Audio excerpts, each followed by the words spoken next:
Atau gua ngomong Ini terus salah itu, satu betul. perkataan dari orang yang nggak reform. Nomor satu adalah waktu dia bilang dia ngomong ke generasi muda waktu dia bilang bahwa dulu zamanku tuh begini, kamu harus begini. Dulu zamanku itu ini it works gitu. Ini zamanku dulu berhasil. Kamu juga harus begini karena itu prideku tuh di zaman dulu aku bangunnya seperti ini. Zaman udah berubah om gitu.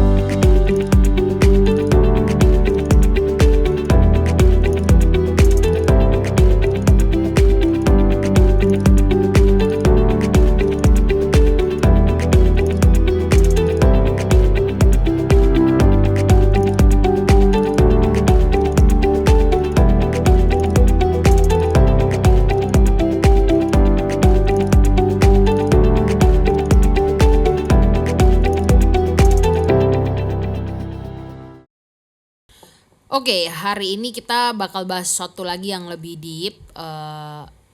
Kalau aku ingat kemarin kita habis merayakan reformasi, memperingati hari reformasi gitu ya di akhir bulan Oktober. Jadi 31 Oktober Loh, tepatnya. Oktober 31 tah, bukan 30. Ya, hari reformasinya tuh 31 Oktober. Oh ya 31 itu. Oke, jadi ada satu semboyan reformasi gitu ya. Aku yakin bapak ini tahu dan aku sih udah tahu lama cuma baru denger. baru mulai terbiasa gitu. Ecclesia Reformata atau Ecclesia Semper Reformanda. Berarti gereja itu harus terus direformasi. Gereja yang telah direformasi adalah gereja yang harus terus-menerus diperbarui. Jadi kalau kamu sudah bereformasi, harusnya terus-menerus diperbarui, bereformasi. Itu kutipannya Louis Berkhof ya. Louis Berkhof apa Haberkhof sama ya? Iya. Sama ya? Ya pokoknya intinya Tapi itu. ungkapannya Calvin. Yes, Nah itu kira-kira gimana nih, kita mungkin dalam rangka reformasi juga gitu ya, kita membahas dikit tema ini yang aku rasa penting karena mungkin gereja ini reform, bereformasi tapi dulu. Sekarang ya udah gitu-gitu aja gitu. Nah kira-kira kita tanya dari Ko Onil dulu kali ya. Ko Onil mungkin gimana melihatnya nih dengan semboyan ini nih, Ecclesia Semper Reformanda. Iya, mungkin kalau aku maknainnya gini ya, mungkin semua orang bisa beda-beda sih maknain reform kan. Terutama juga, pokoknya kita kalau udah ngomong asosiasi satu kata tuh biasanya bisa sama, bisa juga beda-beda gitu. Itu kan interpretasi. Tapi kalau dari saya pribadi, saya kalau maknain reform itu adalah gereja yang terus relevan sama zaman, sama culture sekarang gitu. Tapi gereja itu membawa truth yang gak berubah gitu. Jadi dulu aku pernah baca satu buku, aku lupa karangan siapa, tentang kontekstualisasi budaya. Jadi di situ tulisnya unchanging word in the changing world. Jadi firman Tuhan, perkataan Tuhan yang tidak berubah di tengah dunia yang selalu berubah. Nah, artinya sebetulnya waktu kita bilang reform itu, gereja itu harusnya truth-nya itu absolute truth-nya itu dari firman dan gak pernah berubah sebetulnya. Tapi ini kan gereja jalan terus kan dari zaman awal Masehi sampai 1000 sampai 2000 Masehi. Nah, waktu dia berjalan itu kan ini generasinya, culture-nya dunia ini kan berubah gitu. Contoh aja ada dua zaman. Dulu zaman modern. Sekarang ada yang dibilang zaman postmodern. Nanti dibagi dalam postmodern lagi, nanti ada baby boomer, ada generasi X apa segala macam. Itu kan berubah kan. Dunia ini berubah gitu. Nah, gimana cara menyampaikan kebenaran yang tidak berubah di dalam dunia yang terus berubah? Kalau buat aku sih reform seperti itu. Seperti itu ya. Jadi bagaimana kebenaran itu tetap bisa kita nyatakan kebenarannya tidak berubah, tapi Di juga tengah-tengah menyesuaikan situasi kondisi yang kondisi. terus berubah. Oke. Pak Nathan mungkin ada tambahan apa nggak berkaitan dengan itu? Kalau saya coba mulai ya, pencetus kalimat ini ya, Ecclesia Reformata, Ecclesia Semper Reformanda gitu ya. Ini kan Luther kemudian Calvin gitu ya, yang merombak semua tatanan gereja. Jadi berarti kita mesti juga melihat ya, gereja yang berjalan di tengah-tengah zaman terus ya, adalah gereja yang ada di dalam zaman. Betul. Tetapi dalam periode-periode tertentu ternyata zaman itu berubah gitu ya. Orang itu berubah. Ya kan, kalau kita lihat dari zaman batu, zaman industri, sekarang udah zaman teknologi semua kan, itu kan berubah kan, terus berubah. Nah, ketika gereja melihat ya berjalan dan dari perjalanan itu menyimpang daripada kebenaran, dan disitulah gereja mau berubah nggak? atau masih mempertahankan ya doktrin-doktrin yang salah kaprah yang dibangun berdasarkan ya otak mereka sendiri.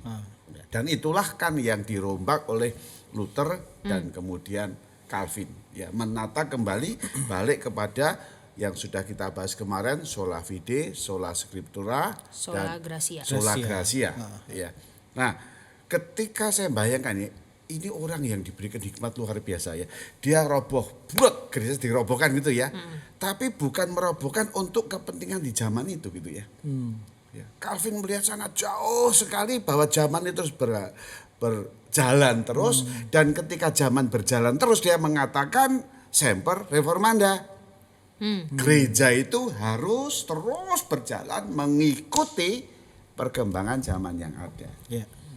Nah, persoalannya sekarang apakah memang gereja itu mengikuti perkembangan zaman yang ada atau gereja ditelan oleh zaman yang ada? Nah, sehingga udah tutup nih gereja nih. Nah, itu pergumulan kita saya kira.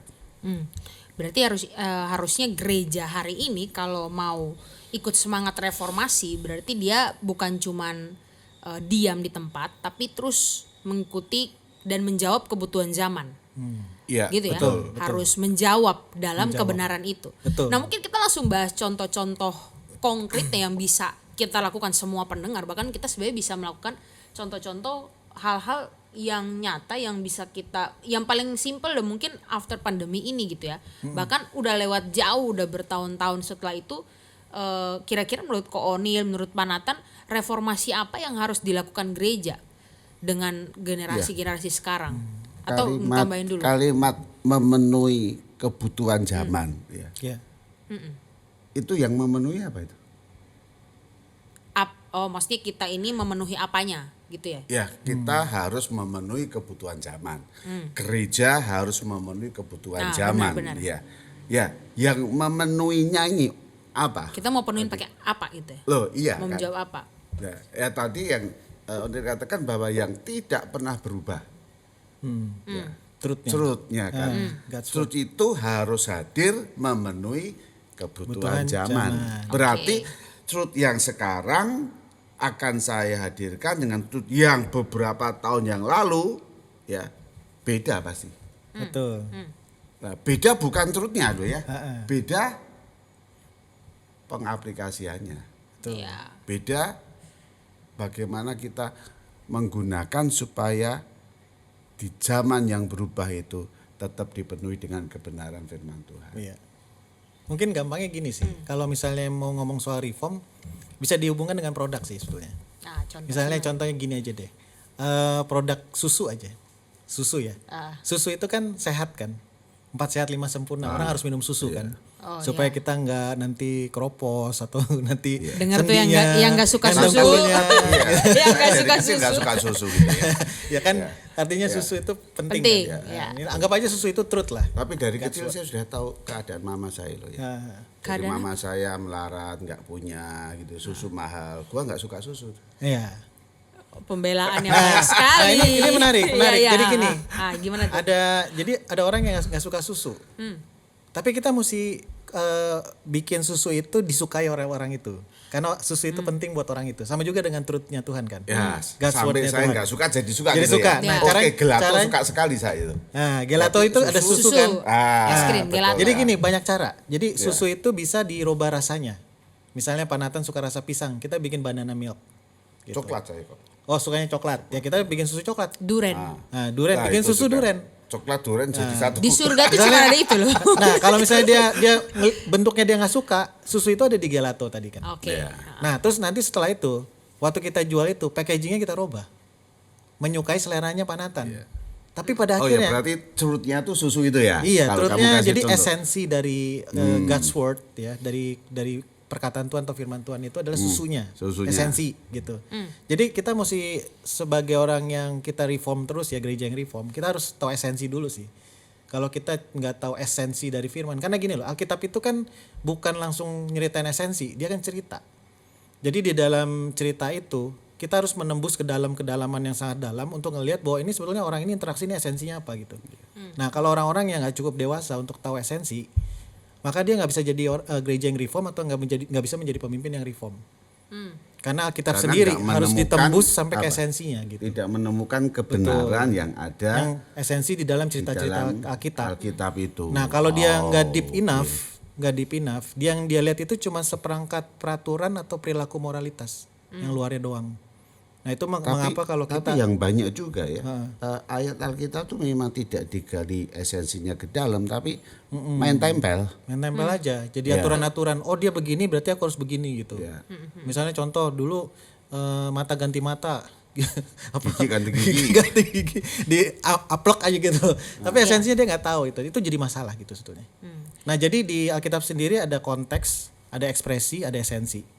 Dan orang yang cukup dewasa itu bisa lihat esensinya. Dan esensi itu dibawa ke zaman sekarang.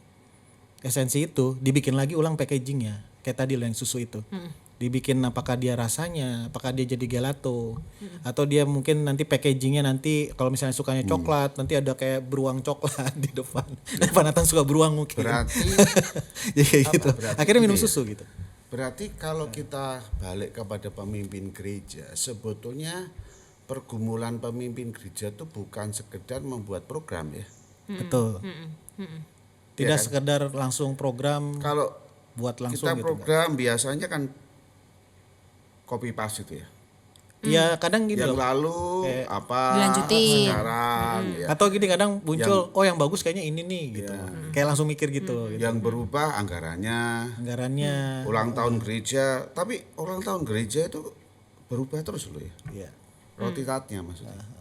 Model tatnya berubah, model acaranya ya. Bisa aja. Ya.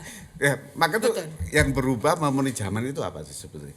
Sehingga pemimpin gereja bisa lihat, oh ya, kita ini harus berani meninggalkan ini, masuk ke ini. Itu yang sulitnya luar biasa loh ya. Iya. Meninggalkan yang sudah jadi biasa, Iya. yang mapan, yang baik, untuk masuk kepada yang baru.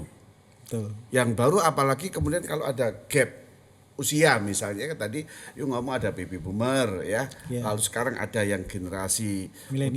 udah X milenial yang baru. Ya ini saya merasa ini berhasil gereja. Ngapain mesti harus begini kan? Nah, seringkali kita lupa memenuhi kebutuhan ini.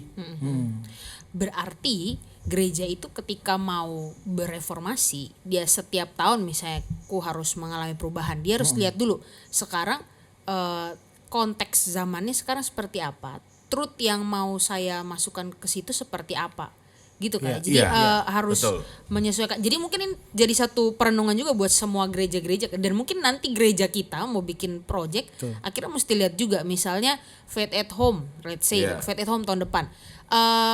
Kebutuhan seperti apa nih yang dibutuhkan jemaat, dan kita harus set packagingnya tetapi esensinya tetap dapat gitu kan. Jadi mungkin bukan cuma nanti siapa tuh yang presentasi, jangan lupa esensinya apa baru tuh Jadi kebutuhan faith at home itu kan kalau kita melihat di perjanjian lama itu kan esensi hanya Tuhan mengatakan kepada para orang tua keluarga, ajarkan siapa Allahmu gitu ya. Kepada anak-anakmu baik tidur, berjalan, kongko dimanapun saya, berarti seluruh waktu perjalanan bersama orang tua anak itu tidak pernah terlepas konteksnya dengan pengajaran tentang Allah gitu kan. Iya. Betul. Nah sekarang itu kalau kita masuk keluarga ya. Nah bagaimana itu menghadirkan di tengah-tengah keluarga ketika suami kerja, sibuk istri semua. kerja, Anak-anak sekolah, anak kerja gitu ya, nggak pernah ketemu, ya anak buat paper, buat PR, papa mama datang tidur capek sepanjang hari kerja gitu. Nah zaman itu kan udah berubah kan, kalau zaman dulu makan nggak makan kumpul gitu ya, maka bapak dulu kayak gitu berarti. iya, saya kan masih baby boomer kan. Jadi papa mama saya itu kan mengatakan ngongkong saya banyak anak banyak rezeki. Ya. Masuk betul. Nama saya 12. Ya, keluarganya gitu ya. Ya saya 7 saudara. Lu banyak kan? Berarti dulu harus kumpul sama-sama. Ya, karena sering kumpul sehingga ketika mengatakan banyak anak banyak rezeki itu udah ya habis kan nggak ada ini kan. Nggak ada gadget. Nggak ada gadget kan. Apa? TV aja nggak ada dulu ya. Sekarang Masih waktu saya masih hitam Betul. putih tuh TV. tuh. Ini berarti kan ngomong culture, yes. Culture zaman dulu Jadi nih. culture sekarang itu jadi gini, kita mesti lihat bahwa reform itu ngomong soal culture. Jadi kita nggak bisa bilang bahwa gerejaku tuh culture-nya udah bener. Udah culture-nya seperti kerajaan surga. Itu nggak ada yang berani ngaku gitu di gereja. Bener ya? Gereja di dunia ini kan nggak sempurna sampai nanti Yesus datang kan. Berarti ada culture di gereja itu yang nggak sempurna, yang nggak sesuai sama truth gitu. Jadi culture kita itu sebetulnya half good sama half evil gitu. Jadi ada bagian baiknya tapi juga ada bagian evilnya. Nah tadi Pak Nathan bilang faith at home kan. Culture evilnya di jemaat itu apa? Yaitu bahwa orang tua sekarang males mendidik iman di rumah, dikasihnya ke pendeta. Kasih Atau ke kita bukan sama males Tuhan, kali ya, aku gitu. bilang nggak ada waktu. Iya, Kalau bisa males mungkin macam-macam. males nggak ada waktu. Nggak ada waktu. Atau nggak tahu. Sama ini dibilangnya mentalitas outsourcing. Kalau di buku Church Plus Home Iya, itu iya. ada mentalitas outsourcing. Kalau misalnya anak pinter taruh di sekolah. Nah, Kalau anak itulah anak yang rohani sebetulnya- taruhnya di gereja. Taruhnya di gereja. Sebetulnya perubahan zaman, zaman yang kan? terus berjalan yang tidak disadari. Nah, digeser pelan-pelan jadi kita jadi evil. Berarti ya iblis tuh pinternya luar Pinter, biasa. geser. Pinter. Oke. Maka jangan pinter-pinter. Jadi Jangan terlalu pinter, Loh, susah. kan gini ya, tadi kita lihat misal dari orang tua gitu ya. Ya. Kan udah bergeser kan, dulu kan Iya. seneng ngumpul. Zaman berubah, sudah Sekarang pakai udah. ini semua. Iya. Ya, tapi orang tua nggak siap, gereja juga nggak siap kan. Iya. Begitu sudah semua dari papa, mama, semua begini sama anak-anak bertumbuh lihat papa mamanya begini, lah anak juga ikut begini kan. Apa mungkin karena di gereja tuh yang mimpin baby boomer semua ya? Enggak juga. baby boomer yang sudah ke giles zaman yang nggak ngerti gitu ya. Yang nggak ngerti. Lo iya kan? Iya benar. Sekarang saya nggak ngerti ini kan, udah tua kan. Saya belajarnya sama cucu saya kan. Nah, cucu kan baru belajar. Iya. Oh, kong gini pencet-pencetnya udah. Loh, bagus ya saya nikmati ini kan. Iya. Yang seharusnya kalau gereja peka ya mengikuti perkembangan boleh begini. Tapi apa yang ada di sini lah itu yang truthnya ada enggak di sini. Iya. Jadi gini, waktu Paulus bilang itu kan jangan menjadi serupa dengan dunia. Itu kata aslinya kalau di bedah itu dicetak masuk ke dalam molding. Artinya gini lah, kayak roti gitu ya. Kayak roti gitu ya. Ini si setan mau bikin kita jadi roti bentuknya bulat gitu. Dia bikin cetakan, adonannya kan masih bentuknya gimana gitu. Terus dimasukin dipencet-pencet lama-lama jadi sesuai maunya si setan itu. Nah, dunia itu membuat gereja itu makin nggak mirip versi gereja yang di firman gitu. Dan itu digesernya pelan-pelan ya, Pak ya. Iya, enggak kerasa. Nggak kerasa, Coba kita renungkan. Gesernya pelan-pelan. Ini bagus sih bagian ini ya. Bagus, Iya, ya, iya. bagus ya. Jadi ketika keluarga jadul di meja makan kumpul, kongko, ya saling berbagi, sharing, ya suka duka, semua ceritain. Bahkan ilmu-ilmu dagang papa itu bisa langsung ditransfer ke anak gitu kan. Iya, iya. Karena memang sering kumpul gitu ya. Nah, sekarang udah papa mama kan ini kesenangannya sendiri-sendiri kan. Begini kan. Sudah interaksi yang orang tua anak itu sudah diputus dengan ini loh. Iya. Bayangin satu keluarga papa mama nggak saling kenal. Ya. Saya nggak kenal Nah, budaya istri saya. gadget itu ya berarti Nah, masuk ya. Nah, itu kalau budaya itu kan sudah sekarang udah begini kan. Nah, teknologi ya. Jadi begitu kemarin saya di kereta tuh anak umur 3 tahun depan saya. Supaya nggak ribut, teriak-teriak Dikasih HP, udah gadget. diam. Iya, betul. Bapak ibunya juga gini, sepanjang perjalanan Apa dari yang Surabaya tiga-tiganya? sampai Banyuwangi ya.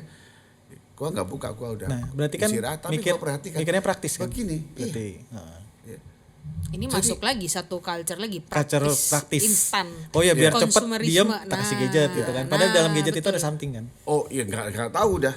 Ada Ya pasti nilai-nilai yang masuk. paling enggak kalau anak kecil kasih game lah gitu Iya, ya. iya. Nah sekarang bagaimana truth itu and love itu dihadirkan di tengah-tengah zaman yang berubah. Berarti ketika kita sebagai pemimpin gereja harus melihat ya ciri-ciri zaman itu apa kan? Ya. Nah. Tadi kalau melihat kan mesti harus mendalami kan. Ini menarik nih. Ciri-cirinya, lalu kondisinya Betul. bagaimana, lalu relasi orang itu bagaimana, semua telah dilihat. Oh ternyata untuk membenahi budaya yang sudah individualis tadi dengan ini untuk menjadi komunitas yang bersama, itu satu PR yang panjang, nggak mudah. Betul. Karena ya sudah dilupakan waktu titik awal teknologi ini masuk gitu ya. Wah, setan pinter banget itu ya. Betul. Gesernya halus Iya. dikit-dikit gitu. Betul. Iya. Dan itu kita harus sadar sebenarnya kita butuh kepekaan itu loh. Nah ini Jess, ini penting banget nih kata sadar yang lu bilang itu.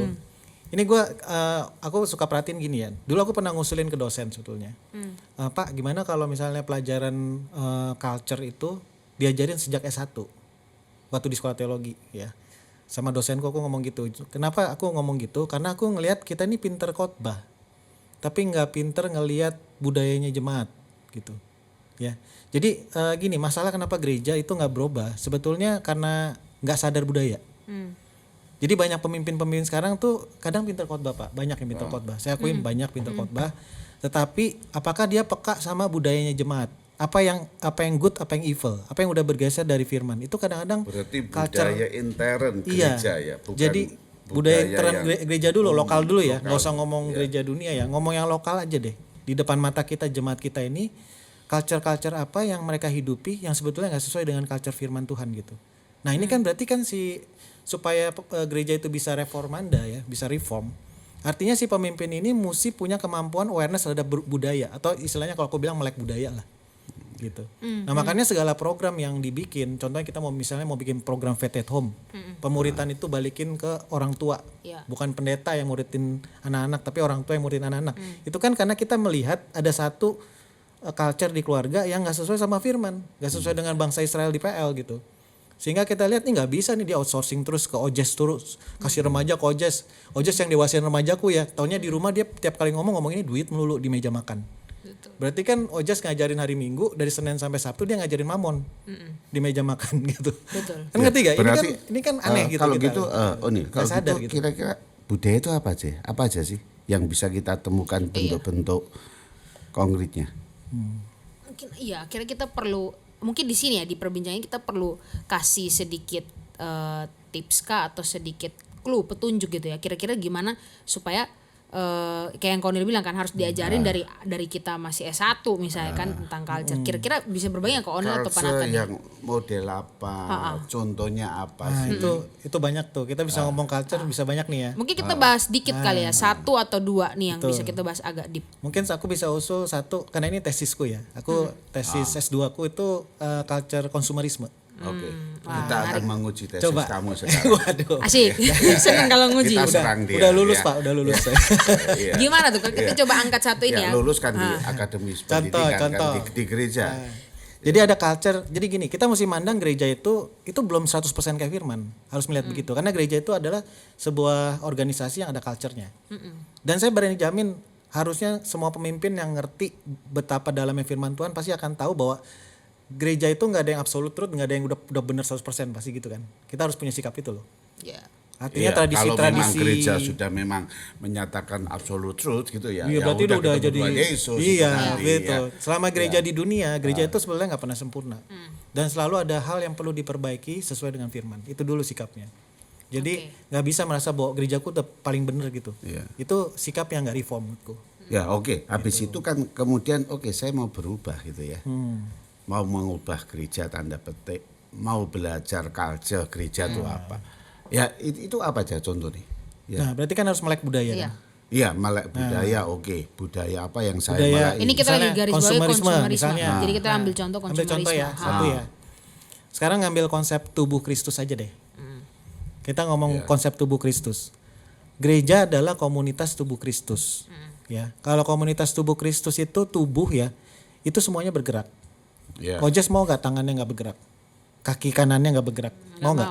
Nggak mau kan? Jadi kalau pas Yesus bilang gerejaku adalah tubuhku, berarti tidak ada satu jemaat pun yang nggak pelayanan. Harusnya, menurut aku ya. Jadi sekarang kan posisinya gini Untuk loh. melihat Posisinya tubuh ya normal gitu. betul. Ya. Posisi konsumerismenya gini. Kita nggak sadar kalau waktu kita mimpin gereja sebagai majelis dan pendeta atau hamba Tuhan di komisi pemuda remaja seperti OJES aku dan umum ya Panatan, kita nggak sadar bahwa jemaat itu udah cukup baik kalau tiap minggu datang ke gereja dan duduk dan langsung pulang. Oke. Itu nggak sesuai loh sama culture-nya jemaat mula-mula. Nggak sesuai loh sama gereja yang dibangun di PB, di Perjanjian Baru. Karena konsep tubuh Kristus itu nggak ada satupun jemaat yang tidak memberikan karunianya, talentanya itu untuk membangun komunitas tubuh Kristus. Semua menjadi anggota. Entah dia jadi tangan, dia jadi kaki gitu. Nah, berarti waktu kita membiarkan jemaat itu duduk dan tidak berpelayanan, ya banyak sekali dan cuma segelintir orang yang berpelayanan, itu kan kayak produsen konsumen sebetulnya. Oh, oke. Yaitu produsen yang menyediakan jasa dan produk kepada sedemikian banyak konsumen yang mereka pasif. Iya. Produsen yang aktif dan profesional menyediakan. Nah itu udah mindsetnya udah bukan mindset tubuh Kristus. Dan kita nggak sadar kan waktu mikir, ya juga ya kalau tubuh itu kan nggak boleh ada yang nggak aktif. Nah makanya kalau aku pribadi ya, kalau di komisiku ya aku langsung bilang sama pengurus, walaupun ini belum bisa direalisasi secara 100%, aku bilang coba bikin satu wadah, misalnya volunteer gitu. Volunteer untuk semua jemaat harus menyumbangkan karunia dia, entah sebagian kecil atau besar perannya di dalam bangun komunitas pemuda ini gitu. Cuman tetap Harus semua. Iya, cuman tetap terkontrol dalam artian nggak setiap minggu pelayanan kan enggak. Kita pokoknya jadi partisipasinya itu harus the whole congregation gitu. Itu baru tubuh.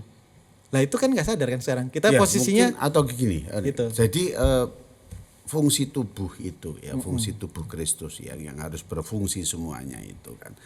Apakah memang hanya di dalam gereja? Baru kita melihat fungsi tubuh itu ada. Atau juga sebenarnya ketika saya ada di dalam dunia itu, menarik nih. saya memerankan fungsi tubuh Kristus. Ya. Jadi berarti jemaat yang hadir dalam kebaktian itu ya, kita nggak bisa cepat-cepat mengatakan bahwa fungsi tubuh Kristus itu tidak berfungsi. Ya kan? Betul. Saya beribadah, saya dapat inspirasi dari kebenaran firman Tuhan. Saya keluar. Nah, keluar di dalam keluarga saya, dalam pekerjaan saya, ya. Sekalipun tidak nampak di dalam pelayanan bersama. Iya. Tapi dia tetap harus berkomunitas kan sama teman-teman gerejanya. Jadi masalah berarti sejauh mana tubuh ini punya relasi dengan yang lain sesama di dalam gereja. Nah kalau kita nih gini ya, aku analogikan gini, kalau kita datang ke gereja itu untuk secara membawa mentalitas personal atau private atau privacy. Oh saya datang, saya duduk, saya dengerin, saya pulang, terus nggak berinteraksi dengan jemaat yang lain, nggak berkomunitas. Itu sama juga dengan kita datang ke bioskop, Jess. Bioskop kan kita bareng-barengan tuh nonton ke depan kan. Kan kita ibadah sama-sama bareng-barengan nonton ke depan kan. Tapi di dalam bioskop itu kita tidak mengenal kehidupan yang sebelahnya. Ini bodo amat gitu. Itu yang mungkin digarisbawahi itu kan culture dunia. Jadi kita bawa mentalitas bioskop masuk ke dalam ruang ibadah. Itu yang memang harus terus kita garap itu ya. Sehingga kita banyak sekali menemui orang tuh pinter di luar gereja. Udah jadi leader di luar gereja. Betul. Tapi begitu masuk gereja nggak bisa apa-apa loh. Kenapa? Nah itu ada culture lain lagi nanti, iya kan? culture company lagi kan, perusahaan masuk ke dalam gitu. Saya di luar tuh bisa jadi pemimpin. Udah anak remaja lah, itu kan pegang remaja kan. Anak remaja itu SMP kan. Iya. Nyonya saya kan bergulat dengan anak-anak SMP kan. Itu sudah pinter-pinter jadi leader tuh. Jadi ketua OSIS, jadi seksi ini. Waduh. Ya, untuk buat kegiatan apapun leadernya cuma nampak. Tapi begitu jadi masuk gereja, anak tenang manis sih. Capek dia mungkin. Kecapean di sana. Berarti apa? Gereja harus merubah budayanya dari yang capek-capek kita buka massage gitu. Di gereja. Kayak gitu tuh boleh nggak kalau misalnya akhirnya tuh membuka ruang untuk mereka, kan itu aktivitas tuh Senin sampai Sabtu. Tapi Minggu itu menjadi ruang, dan maksudnya gereja menjadi ruang untuk mengisi istirahatnya mereka kayak gitu tuh juga menurut Ko Onil dan Pak Nathan gimana? Jadi mereka aktif nih. Let's say semua jemaat ya, bukan cuma remaja.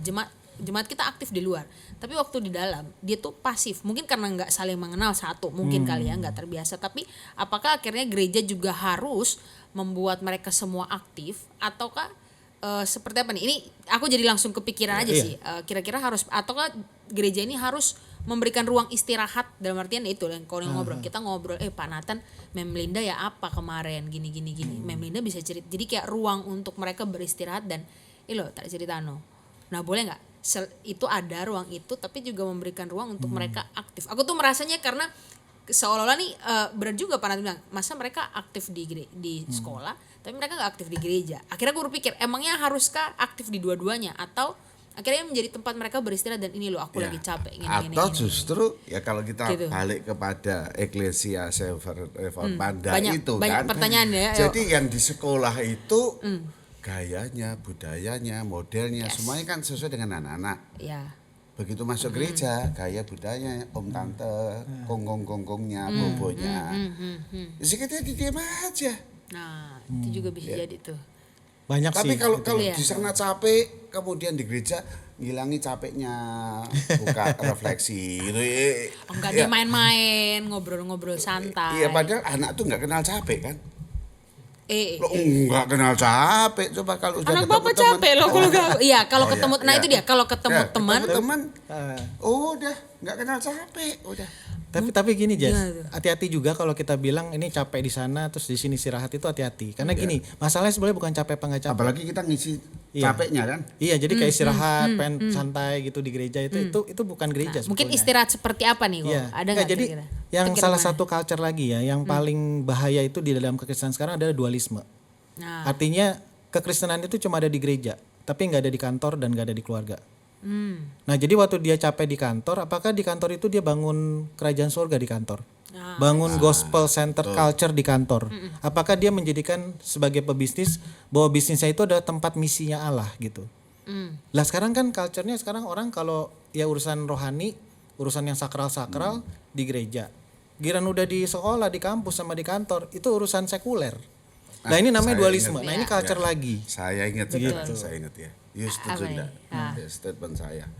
Hamba Tuhan, pendeta boleh lelah. Aktivis, ya anggota jemaat tidak boleh lelah untuk pelayanan. Gimana? Kita boleh lelah. Kita hamba Tuhan semua kan? Boleh lelah. Lelah pelayanan loh ya.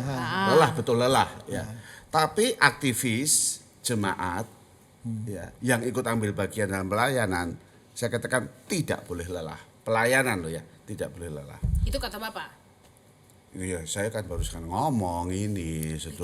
Ya itu nanti masuk karena itu kan lagi. yang tadi itu. Produsen konsumen. Dualisme tadi. Iya. Ya, paham. Ya. Kalau kita lelah memang kita mati-matian di pelayanan kan? Iya. Maka ada cuti kan?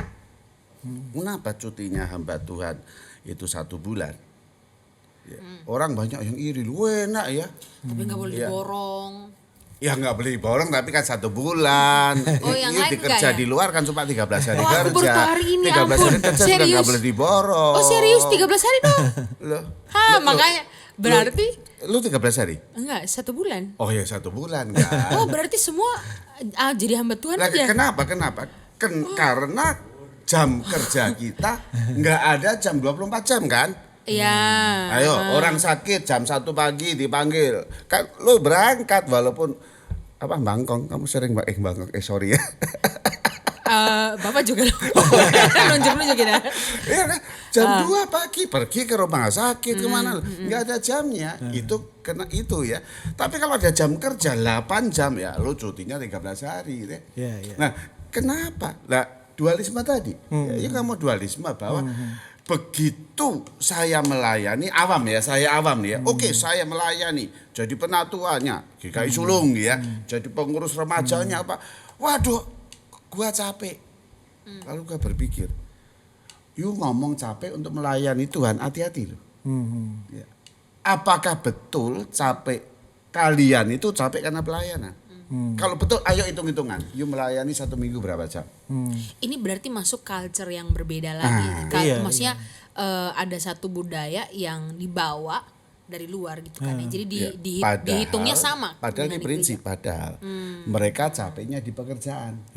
Lalu masuk pelayanan. Oke? Lalu di pelayanan ngomong, gua capek Tuhan. Loh, padahal rapat majelis, oke, mentok-mentok rapat majelis seminggu sekali, paling lama udah 5 jam lah kita rapat. You kerja 1 hari, lembur-lembur lebih 8 jam. Ya kan kalau kerja dapat duit Pak. Loh, kalau pelayanan kan nggak ada duitnya. Nah ini kan mindset lagi kan. Ya, ngerti nggak? Oke. Aku bisa dapat apa Iya. gitu ya. Itu udah satu budaya lagi, aku bisa Satu dapat budaya apa. lagi. Oke. Waktu Makanya kita kalau ada aktivis. mutung, betul. Itu Ya juga kalau satu tuh. ditanya lo dapat duit dari mana lagi? Ayo kita kejar-kejaran. Ayo. Iya loh. Makan kan? makan doang kan yang gratis kan kalau di gereja. Iya. Konsumsinya di doang. luar bayar. Iya makanya kalau pikir ini udah satu budaya. Ini sebenarnya banyak banget sih kalau aku lihat ya, Ya, banyak. dualisme itu memang Iya, harus dualisme hati-hati, itu ya. Dualisme itu. Jadi kan ini kan ada culture yang rusak nih di jemaat. Di jemaat yang evil culture nih ibaratnya. Jadi culture-nya jemaat nggak semuanya evil, ada yang good juga. Tapi itu campuran antara good dan evil. Gereja itu campuran culture gereja itu campuran antara good dan evil dan kita mesti deteksi evilnya di mana. Nah, makanya itu tadi kita perlu melek budaya kan. Iya. Evilnya di detect dan evil inilah yang mau disampaikan truthnya itu dengan packaging zaman now. Itu loh maksudku. Itu reform seperti itu. Tapi juga harus hati-hati. Aku merasa kalau misalnya kita mengikuti tren misalnya digital ya. Misalnya yang paling simpel ya. Kita bahas lagi case yang lain, renungan harian misalnya, renungan harian digital misalnya. Sebut saja tit gitu ya. Coba culture-nya gimana? Akhirnya kalau misalnya ini aku dapat pesan nih. Akhirnya culture-nya nih gini. Kita renungan nih, ada renungan harian di YouTube misalnya. Ya udah akhirnya semuanya tuh masing-masing. Renungan masing-masing. Padahal kan maksudnya kita ini gereja mau masukin renungan ke YouTube supaya kamu orang tuh bisa renungan dimanapun dan kapanpun. Tapi akhirnya ada individualistis di situ muncul lagi.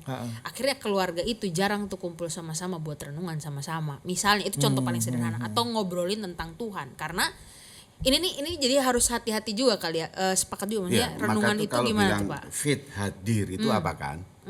Fit hadir itu kan bukan ayo kita duduk ngomong firman Tuhan, kan bukan begitu. Fit hadir itu di tengah-tengah pergumulan kita ya. Nah, kalau renungan harian itu memang ada positifnya. Positifnya ini tadi kan kita balik lagi budaya dualisme ini. Iya. Bahwa budaya dualisme itu bisa berkembang menjadi satu budaya yang split personality. Iya. Spirit ya betul. Ya. Kayak schizophrenia itu. Iya, Kayak jadi pribadi saya itu ada dua pribadi. mendua. Ada dua. Kalau di gereja saya orang baik, Ya. orang suci zaman akhir, ya begitu ramah dengan siapapun, tapi begitu keluar kantor. gereja, Di kantor, di kampus, di rumah dulu lah. Iya, di Ya, rumah. di rumah lalu kemudian baru ke kantor semua. Pribadi saya bisa Iya. bedanya langit dan bumi loh. Betul. Di dalam satu diri orang yang namanya saya ini. Betul. Ya. Wah itu ngeri loh. Kenapa? Karena apalagi bisa juga loh ya pendeta loh ya. Minggu khotbah, Senin saya melakukan bisnis saya bisnis kotor yang nggak beda dengan dunia. Iya. Iya. Loh itu yang budaya yang ada di manapun. Begitu sudah sampai kepada kepentingan ego, Iya. ya, wah itu nanti ada nggak tuh budaya ego itu? Iya. Ada ya pasti. Kita kan isinya ego semua. Individual. Iya. Egois. Kepentingan, Manusia dalam dosa isinya ego semua. Kepentingan sendiri, harga betul. diri semuanya. Iya, kita ya. semuanya gitu. Iya. Ada egonya. Kalau mau balik lagi kepada Alkitab yang harus rendah hati, ya, kemudian kita mengembangkan budaya hamba, Iya. itu saya kira pelayanan beres semua gitu ya. Ya, jadi ini dualisme ini juga satu problem yang cukup ini ya, berat ya Kental di jemaat dan ya. susah nih. Di kantor itu nggak ada gospelnya. Betul. Di gereja baru gospel gitu. Ya mungkin gospelnya juga gimana di gereja ya. Di keluarga kita nggak menghidupi Injil dan Firman.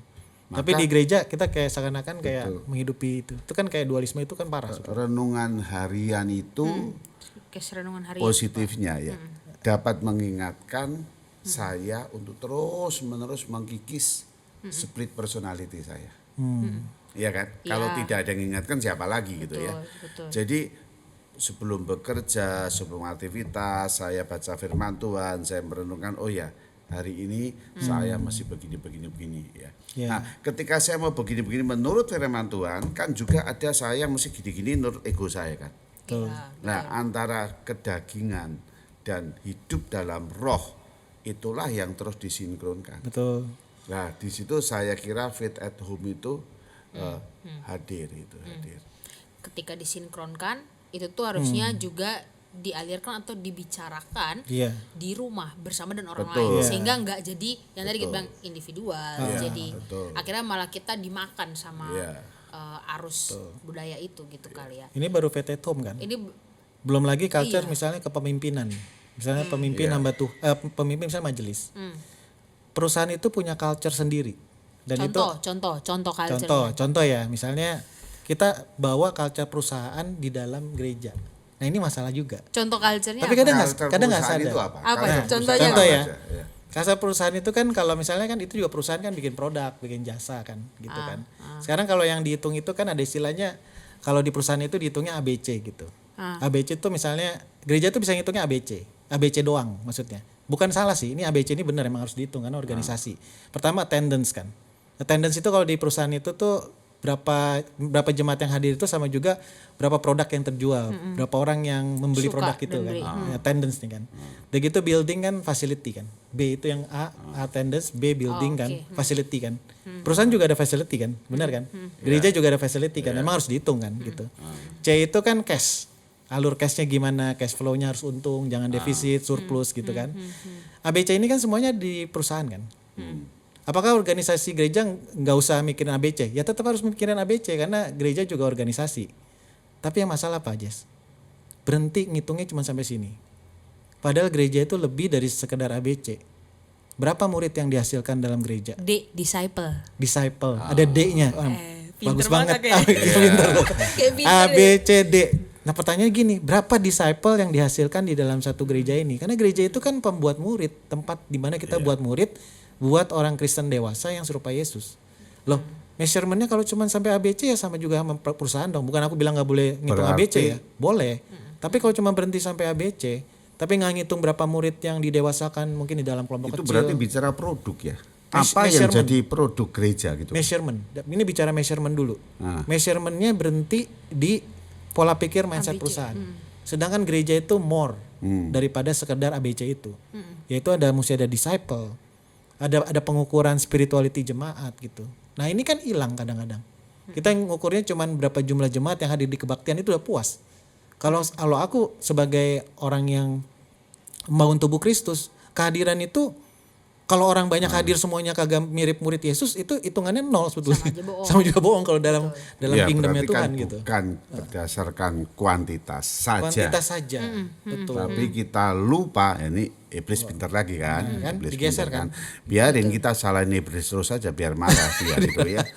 Loh, ya kan sampai kita lupa apa yang namanya kualitas. Awas pulang kepleset. Iya. Iya, Jadi kualitas. udah masuk mindset produsen konsumen. Ini mindset ABC itu masuk.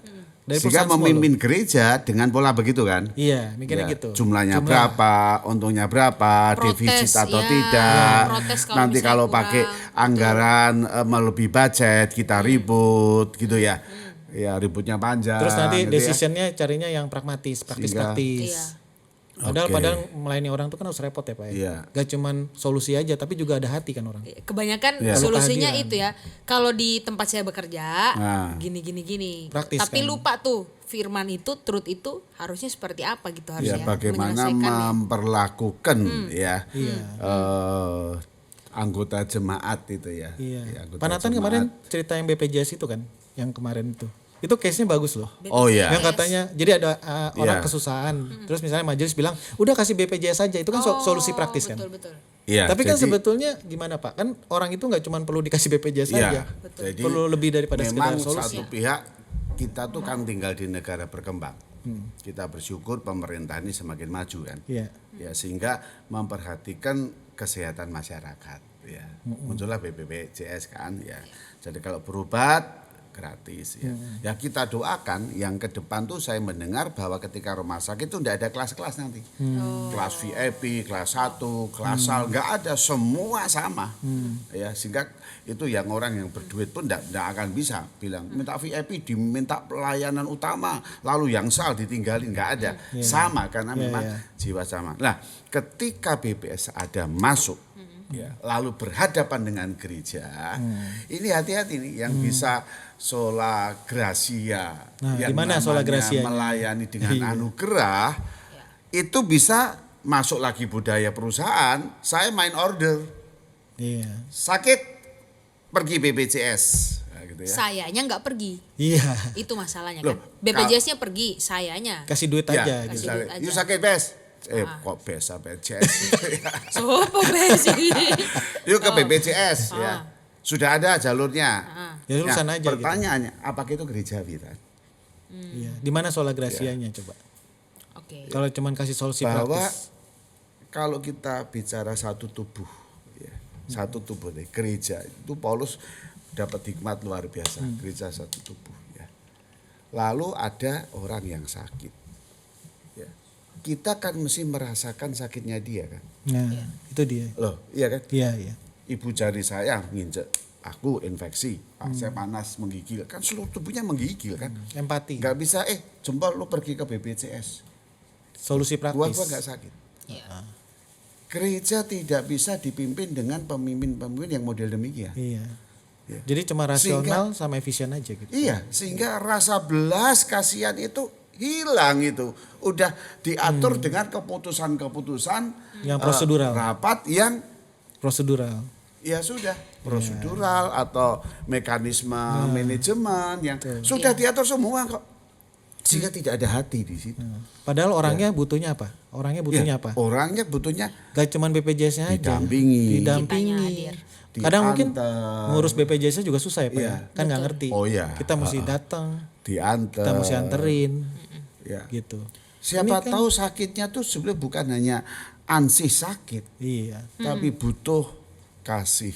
Butuh didengar Butuh. mungkin. Iya, Ada sesuatu yang buat dia sakit didoakan, lagi jangan-jangan iya. kan. Iya, ada sesuatu yang buat dia Kita sakit ngobrolin gitu. pikiran apa. Pikiran yang perlu dia Tadi curhat. ada jerawat sakit hati itu ya. Nggak boleh dipegang, nggak boleh dipegang. Oh iya, nggak boleh pakai Iya. gitu ya. Jerawat itu juga akibat dari banyak pikiran juga, Jess. Kenapa Yakobus mengatakan ya? Mana sih ini nanti diedit Iya, nih jerawat aku. pengaruh ke hormon Kok soalnya. gua ngomong Overthinking jerawat, pengaruh ya. ke hormon soalnya. Tadi ya. Mentang-mentang kalian udah nggak bisa jerawatan. Ada kok. Berarti ada sesuatunya kan? Ada Ya. sesuatu. Ya. Perlu didengerin kan, Ini- Jess? itu perlu, itu perlu ya. Nah, perlu kalau kita jadi- pakai bahasa Yakobus kan, penatua datang jamaah oleh minyak. Loh, itu kan tanda Sentuhan. pelayanan kan, Iya. ada tas, lalu didoakan doa orang yang benar. Betul. Repot kan? Ya, nanti Repot. Mau muka lu repot. tak, Nah. tak jamah tak kasih. Nggak usah minyak dikasih uang zaitun. aja buat ke dokter. Nah, ini menarik nih, Bening. Jess. Jadi di pabrik, di perusahaan itu culture-nya efisiensi. Culture-nya iya, pragmatis. betul. Sedangkan di Efisien gereja dan- iya, dipakai betul, juga kepragmatisan itu. Akhirnya orang nggak menerima kasih. Itu loh salah satu contoh. Ini udah contoh lagi. Padahal itu kebutuhan yang utama di gereja kan. Iya. Karena di perusahaan Hanya kan dengan kita mengasihi Jess, Heeh. besok jerawatnya langsung semua. Iya. Sorry. Kalau Ojes Betul didengar, ya? misalnya Ojes curhat nih. Enggak, Ojes jerawatan, curhat. enggak. Terus kita temenin Pak, kita makan ngobrol di kafe, temenin dia curhat. Terus besok minggu depan jerawatnya kan hilang Pak. Iya. Nah gitu. Kalian juga minggu lalu ngobrol sama gue. Jerawatku hilang. Loh itu salah satu bentuk kasih Jas. Iya. Iya. Kasih itu sifatnya repot. Gitu. Jadi kalau orang-orang yang efisiensi, pragmatis, gak mau repot, itu berlawanan dengan kasih. Makanya Tuhan repot-repot turun ke dunia ya. Betul, that's Akhirnya. Tuhan repot-repot dan Berkorban itu, itu kan repot. Iya, Sacrifice. itu yang harusnya. Maka Jadi nggak bisa culture intinya, efisiensi di bawah gereja itu nggak bisa. Ecclesia Semper Reformanda itu ya. Jangan sampai gereja itu ditelan oleh zaman. Ya. Jangan sampai Jas, karena masuknya tuh benar-benar halus. Setan itu nyetak ya, tadi yang aku bilang Iya. dijadikan serupa dengan dunia tuh dicetak di dalam cetakan adonan yang dicetak gitu, di mold kan. Iya. Iya. Itu pelan-pelan dicetaknya. Ya, berarti Tahu-tahu udah ketika- geser jauh dari Betul. Alkitab. Gereja tidak ditelan oleh zaman, berarti kan gereja harus peka melihat ya zaman ini apa gitu ya. Iya, ini zaman apa? Gitu. Gua ingat ketika Tuhan Yesus mengatakan ini ya, tentang murid-murid yang tegur tentang pohon ara yang hari ini seger besok layu mati itu ya. Tuhan Yesus mengatakan ini, pada petang hari karena langit merah kamu berkata hari akan cerah. Dan pada pagi hari karena langit merah dan redup kamu berkata hari buruk. Ya. Rupa langit dan kamu tahu ya membedakannya. Ya, jadi rupa langit kamu tahu membedakannya. Mau hujan, mau panas, mau apa tahu ya. tetapi tanda-tanda zaman tidak. Loh, ngeri loh ya. Iya, iya. Jadi gereja yang harus ada di zaman ini, Iya. kita nggak tahu zaman ini Zaman ini ada apa. ada apa? Ini Tuhan Yesus sudah ngomong ini dari lama ya berarti. Iya. Dari Itu udah zaman itu Tuhan baca Yesus sama ada. Makanya Tuhan kan sebenarnya. Alkitab pada esensinya kan. Itu truthnya kan bahwa gereja itu harus relevan dengan perkembangan zaman. Tapi jangan kebablasan ngikutin zaman. Iya. Karena di dalam gereja itu ada truthnya Ya, begitu mengikuti zaman sudah hilang. sudah bukan gereja itu kan. lagi. Betul, betul. Gitu. Jadi kayak klub Gereja aja, kayak perusahaan aja. Kan harus menggarami dunia. Tapi kalau digarami dunia, loh, Jadi bukan gereja sudah lagi. Bukan gereja lagi. Iya. Walaupun eksistensinya ada. Iya, organisasinya Wah, itu ada, orangnya ada. Orangnya Tapi ada. itu di dalam kacamata kerajaan surga, dalam kacamata Tuhan itu bukan gereja. Tapi iya. Gitu. Bisa mengerikan seperti itu. Oke, ini aku rasa sangat clear banget gitu ya. Banyak hal yang kita bahas, banyak budaya-budaya yang kita sentil gitu ya.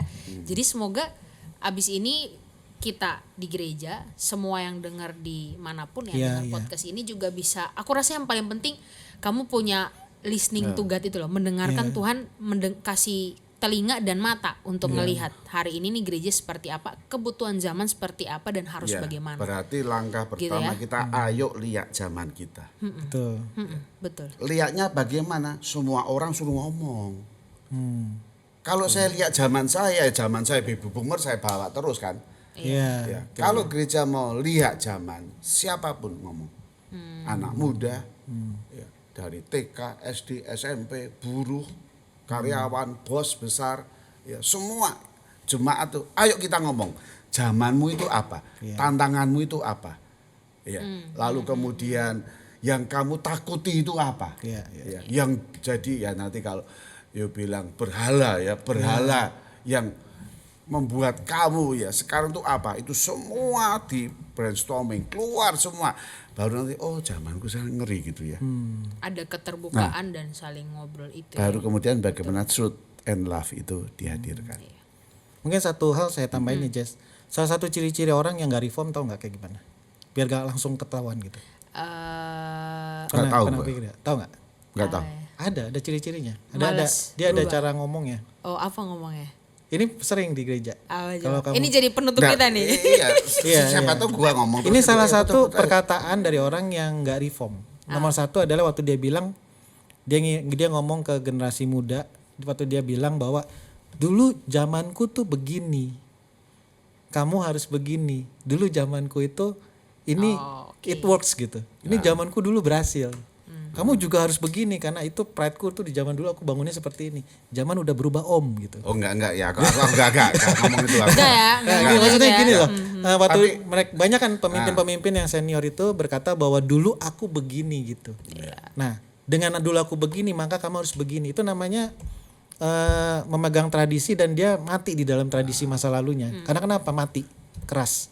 Karena ada pride of past achievement namanya. Berhala itu. Iya, keangkuhan atas ke-achievement dia di masa lalu. Dia merasa kalau dulu begini, lo orang juga harus begini. Padahal zaman udah berubah dan generasi muda perlu packaging ya yang baru gitu. Nah, ini yang membuat gereja kenapa selalu gereja dibilang itu selalu telat berubah. Karena itu, karena pride of past. Oke. Pas Kalau gua achievement ngomongnya itu, gini gimana ya. Dulu gua berhasil mimpin sulung nih ya. Pakai cara keren persekutuan, oh banyak tuh. Iya. Dulu gua bisa ya. Sekarang lu harus bisa. Cara lu. Pakai model lu. Aja lu. Iya. Yang penting ya generasi lu diselamatkan Tuhan. Iya. Gua sekarang tinggal lihat lu berkarya. Iya, Gitu kasih gimana? kesempatan betul.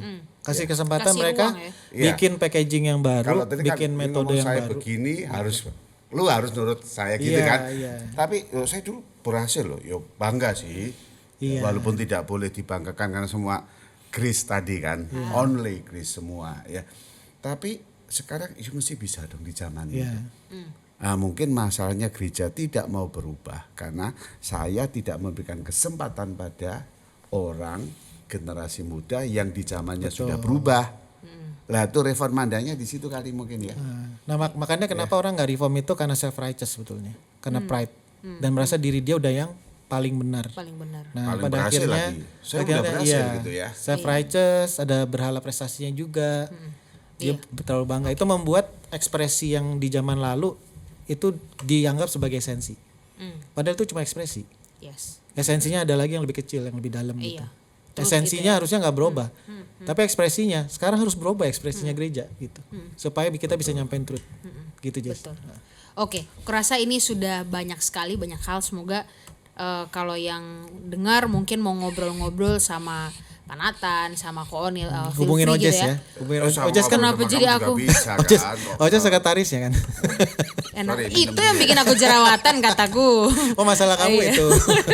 Ngurusin Udah, om-om udah, ini udah, loh. dulu. Iya. Jadi semoga abis ini kita bisa terus jadi gereja yang bereformasi, Iya, oke. tapi Relevan tetap dengan zaman. iya, tapi tetap tidak kehilangan truth itu ya. Truth-nya, Truth itu kita esensinya. pegang, tapi kita bisa terus mengalir liquid gitu ya, bergabung, menyatu dengan zaman dan bahkan menggarami. Betul. Gitu ya. Jadi kita ketemu lagi Pak Nathan sama Konil di obrolan berikutnya. Thank you banyak. Istirahat Sama-sama, dulu Jess. kita ya. Kita Iya, bertemu di nyantai lain dulu ya. kesempatan dulu ya. Oke, Oke, sip, sip. thank you. Oke, makasih. Thank you. Ya.